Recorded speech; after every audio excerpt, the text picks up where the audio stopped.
माहिती व जनसंपर्क महासंचालनालय महाराष्ट्र शासन.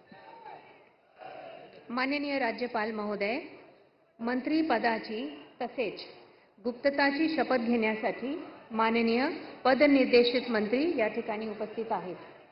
त्यांना आपणासमोर शपथ घेण्याची कृपया परवानगी असावी. आता शपथविधी सोहळा सुरू होईल. कृपया सर्वांनी शांतपणे बसावं प्लीज. सर्वप्रथम मी नाव पुकारणार आहे ते आहे श्री चंद्रशेखर प्रभावती कृष्णराव बावनकुले.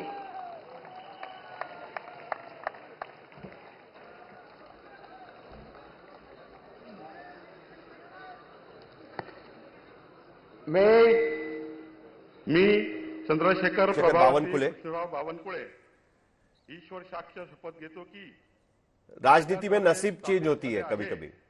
अशा भारताच्या 2019 में इनका टिकट काटा गया था. मी खरी श्रद्धा व निष्ठा बाळगीन. मी भारताची सार्वभौमता व एकात्मता उन्नत राखीन. मी महाराष्ट्र राज्याचा मंत्री म्हणून माझी कामे निष्ठापूर्वक व सतत विवेकबुद्धीने पार पाडीन आणि संविधान व कायदा यानुसार सर्व तऱ्हेच्या लोकांना मी निर्भयपणे व निपक्षपातीपने. चंद्रशेखर बावनकुले ऊर्जा मंत्री रह चुके हैं देवेंद्र फडणवीस की पहली सरकार में और ये ओबीसी समाज का प्रतिनिधित्व करते हैं, विदर्भ से आते हैं. इस बार चंद्रशेखर बावनकुले को खास सरकार चुनाव के पहले उन्हें मंत्रिमंडल में उनको भारतीय जनता पार्टी का महाराष्ट्र का अध्यक्ष बनाया गया था, ये सोचकर कि कहीं उसका फायदा उन्हें होगा भाजपा बीजेपी को. आवश्यक असेल ते खेरीज करून एरवी मी कोणत्याही व्यक्तीला किंवा अब शायद उन्हें अध्यक्ष पद छोड़ना पड़ेगा, लेकिन दोबारा अब मंत्री बनने का मौका मिला है. जैसे मैंने कहा कि 19 में उनका टिकट कट गया था विधानसभा के लिए, फिर उन्हें विधान परिषद भेजा गया.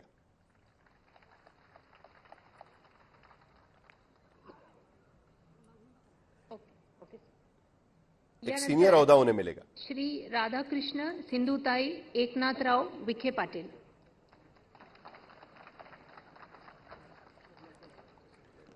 राधाकृष्ण विखे पाटिल दोबारा मंत्री बन रहे हैं इस मंत्री परिषद में. एकनाथ शिंदे के मंत्रिमंडल में भी वो मंत्री थे. ईश्वर साक्ष शपथ घेतो की पार्टी बदलने में काफी माहिर है. दरअसल इनका परिवार कांग्रेस से आता है पूरा. कांग्रेस से शिवसेना गए थे. इनके पिता बाला साहेब विखे पाटिल अटल बिहारी वाजपेयी की सरकार में अर्थ राज्य मंत्री थे, वित्त राज्य मंत्री थे. और तब राधाकृष्ण विखे पाटिल महाराष्ट्र में शिवसेना बीजेपी के सरकार में मंत्री थे. फिर उन्होंने कांग्रेस ज्वाइन की. 15 साल तक कांग्रेस की सरकार में भी मंत्री रहे. फिर 2014 से 2019 कांग्रेस के नेता विपक्ष रहे और उसके बाद बीजेपी ज्वाइन करके अब बीजेपी में भी 2019 के बाद मंत्री पद की अपेक्षा रखे हुए थे, लेकिन हो नहीं पाया, सरकार बदल गई. लेकिन 2022 से दोबारा वो मंत्री बने हुए. महाराष्ट्र राज्याचा मंत्री म्हणून मराठा समाज से हैं, उत्तर महाराष्ट्र से आते हैं.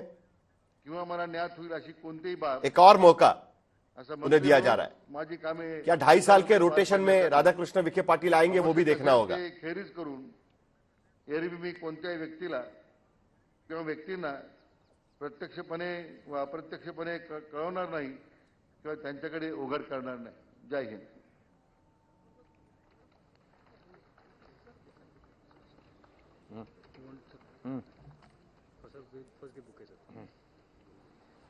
Congratulations, all the best.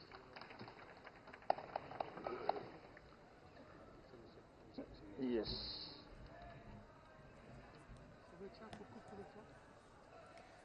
Maharashtra का ये पहली बार ऐसा हो रहा होगा कि बंपर मंत्रिमंडल हो रहा है, यानी एक साथ काफी मंत्री शपथ ले रहे हैं. काफी कम जगह उन्होंने छोड़ी हुई है शपथ नहीं लेने के लिए.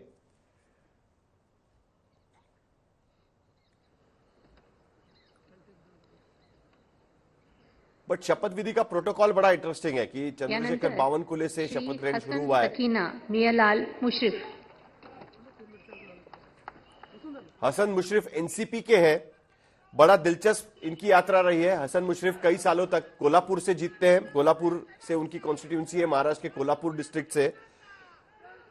इनकी कोऑपरेटिव की शुगर मिल्स है और मैं इसी हसन को लेकर शेख नबी किरीट मियां सोमैया इनके पीछे पड़े हुए थे। अल्लाह साख शपथ घेतो इनके की घर पर ईडी की रेड हुई थी, स्थापित इनके झालेल्या बेटे के भारताच्या खिलाफ मामला दर्ज हुआ था संविधानाबद्दल मी खरी और उसके श्रद्धा बाद निष्ठा बाळगीन। अजीत पवार के साथ भारताची उन्होंने सार्वभौमता एनसीपी छोड़ी, वो यानी एक शरद बड़ा पवार का उल्लेख साथ रखी। छोड़ा और वो मी अजित महाराष्ट्र पवार के राज्याचा साथ मंत्री चले म्हणून गए।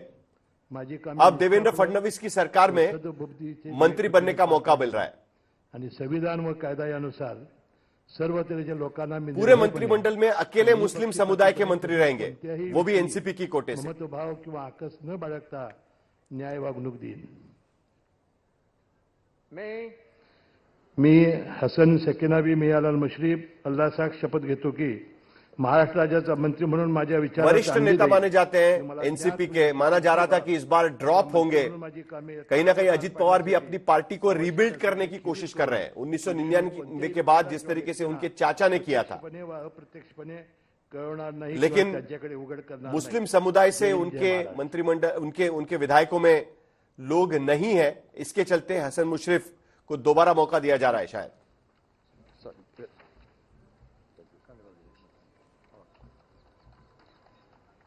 All the best.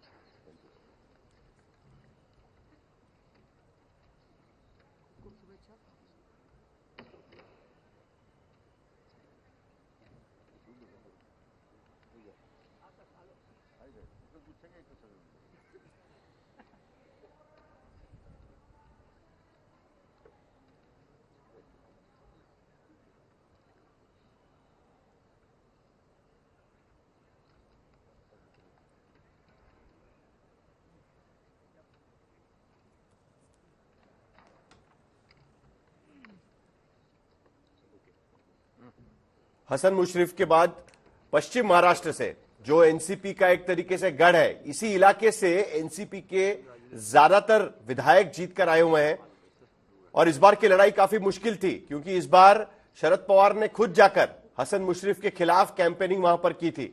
माना जा रहा था कि शायद हसन श्री मुशर्रफ को मौका नहीं चंद्रकांत मिल पाएगा। सरस्वती बच्चू पाटील।